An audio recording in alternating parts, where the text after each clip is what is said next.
365 दिवसापैकी 364 दिवस हे पत्रकारांचे असतात आणि दर्पण दिन आमच्यासारखा सामाजिक आणि राजकारणात काम करण्यासाठी करणाऱ्या व्यक्तीचा असतो. कारण तुम्ही आम्हाला बोलवता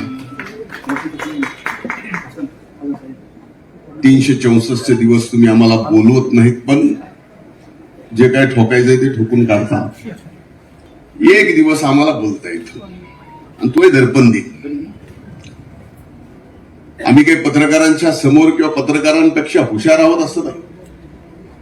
माझा म्हणण्याचा उद्देश एवढाच आहे की 364 दिवस तुम्ही आम्हाला आरसा दाखवता आणि 6 तारखेला बाळशास्त्रीच्या जयंतीच्या निमित्तानं दर्पण दिनाच्या दिवशी आम्ही तुम्हाला आरसा दाखवतो. याच्या पलीकडे दुसरं काही मला म्हणायचं नाही.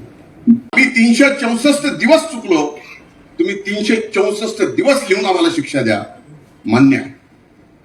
पण आता पत्रकारिता एक काळ असा होता की त्या पत्रकारितेतून एखाद्याला जागा करणं, एखाद्याला अगदी नीट काम करायला लावणं.